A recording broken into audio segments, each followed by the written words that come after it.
Bonjour, bonsoir les amis Gilets jaunes, j'espère que tout va bien dans ce monde de fous. Je vais te lire deux textes.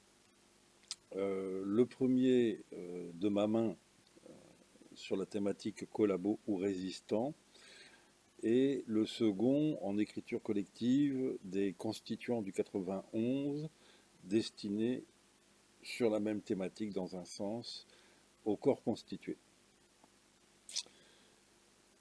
Alors le premier, collabo ou résistant.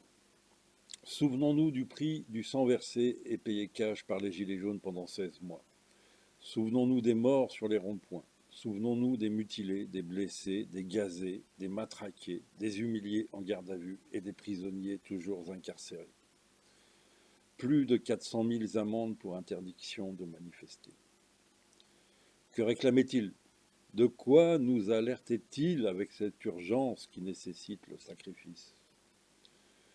Ne réclamait-il pas une nouvelle donne sociale à même de protéger les citoyens des effets pervers, des méfaits flagrants de la finance internationale? Ne réclamait-il pas plus d'argent pour les services publics et les hôpitaux? Ne réclamait-il pas plus de démocratie face à une corruption généralisée et à grande échelle? Comprenons-nous enfin pourquoi il réclamait en urgence la démission de ce gouvernement et de son président, piétinant aujourd'hui le droit, la démocratie, la vérité et l'humain? Les Gilets jaunes n'étaient-ils pas l'avant-garde du peuple français? Faute de les avoir entendus, faute de les avoir rejoints, faute d'avoir fait ce qu'il fallait faire pour interrompre les plans machiavéliques des dégénérés qui nous gouvernent, nous voilà maintenant, tous, au pied du mur de la réalité. Collabos ou résistants. On croyait à une simple lutte de classe, mais c'était l'avant-garde d'une lutte à mort entre la finance internationale et les peuples souverains. La crise sociale n'était qu'un voile qui dissimulait mal une crise de régime démocratique. La masse des classes moyennes et supérieures ne se sentait pas menacée par la crise sociale et détournait les yeux de la crise de régime démocratique que révélait la répression. Répression policière, judiciaire et financière ultra-violente contre tout ou partie du peuple, travailleurs précaires, chômeurs, handicapés, retraités, mères isolées, syndiqués, cheminots, ambulanciers, soignants, pompiers, lycéens, avocats, etc. Mais faire l'autruche n'a jamais empêché le danger d'arriver, bien au contraire, il arrive plus vite. Nous y voilà. Ce régime antidémocratique et antisocial que dénonçaient les Gilets jaunes a profité de la crise sanitaire pour mettre la France à genoux, afin de mieux l'enchaîner ensuite. C'est un coup d'État. Nous assistons à un coup d'État institutionnel sous couvert d'état d'urgence par l'établissement d'un véritable régime d'exception au motif d'une guerre contre un virus qui peine à faire plus de morts qu'une grippe saisonnière. La gestion de cette crise, l'hystérie médiatico-politique, le naufrage des hôpitaux, des médicaments, des masques serait une pantalonnade si ce n'était une faute impardonnable, directement responsable de milliers de morts.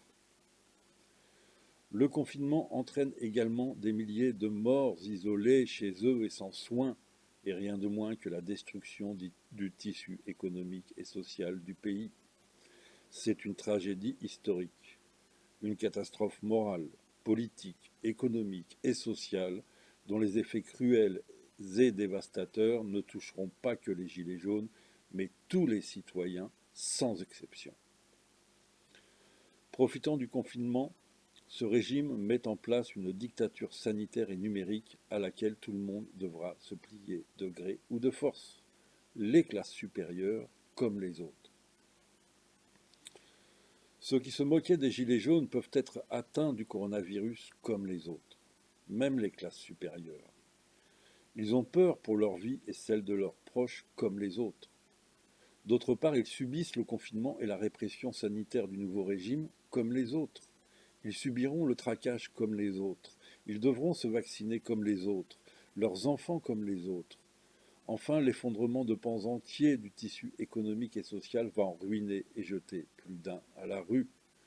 Faute d'avoir écouté et rejoint les Gilets jaunes, les voilà tous au pied du mur. collaboration ou résistance.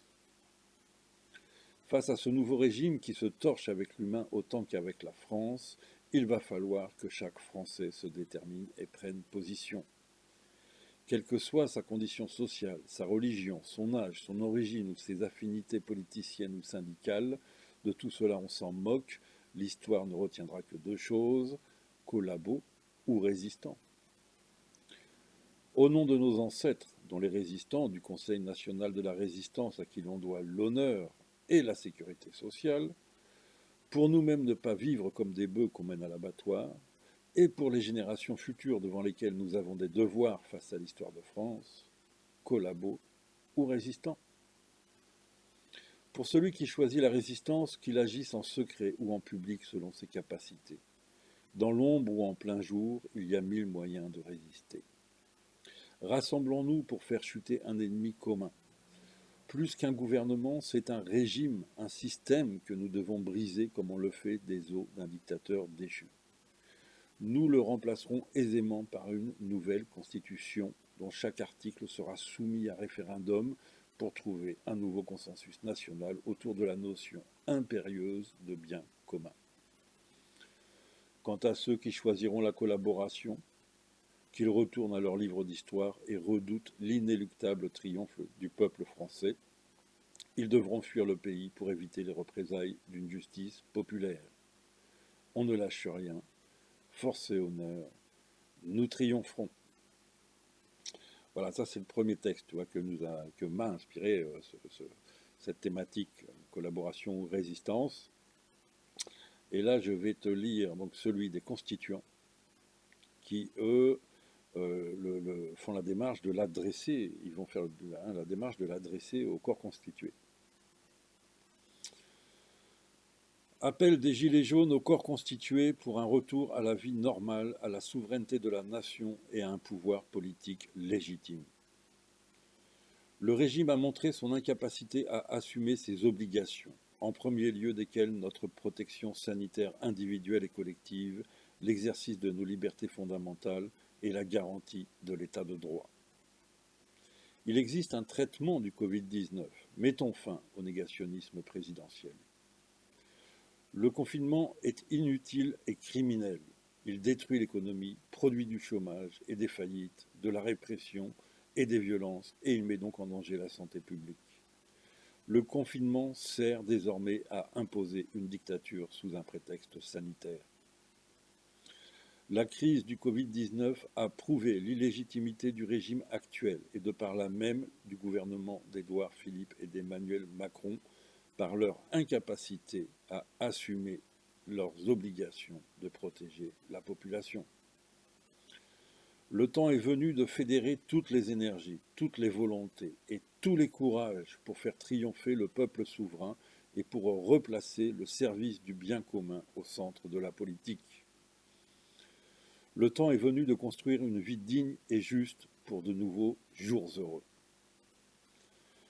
Face à la faillite de ce régime criminel, nous appelons les membres des corps constitués à prendre personnellement et collectivement leurs responsabilités politiques.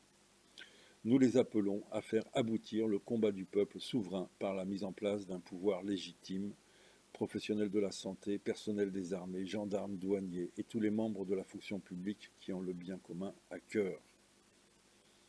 Le pays est au bord de l'abîme.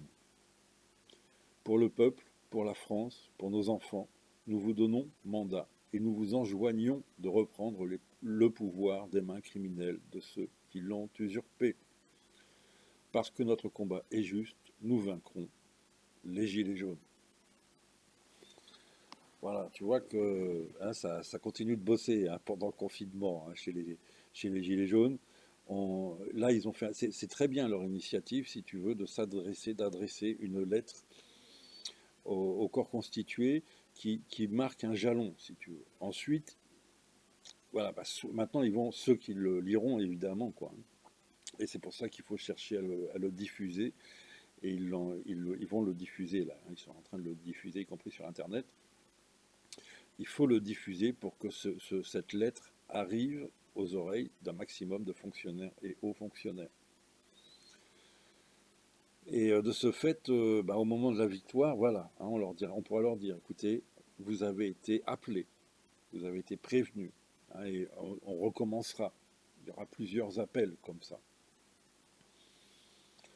Et voilà, pour amener chaque Français à ses responsabilités, et les fonctionnaires, les hauts fonctionnaires, les gendarmes, les policiers, etc. Tout le monde a sa responsabilité devant l'histoire de France. Bon les amis, je vous souhaite une bonne journée de confinement. À très bientôt.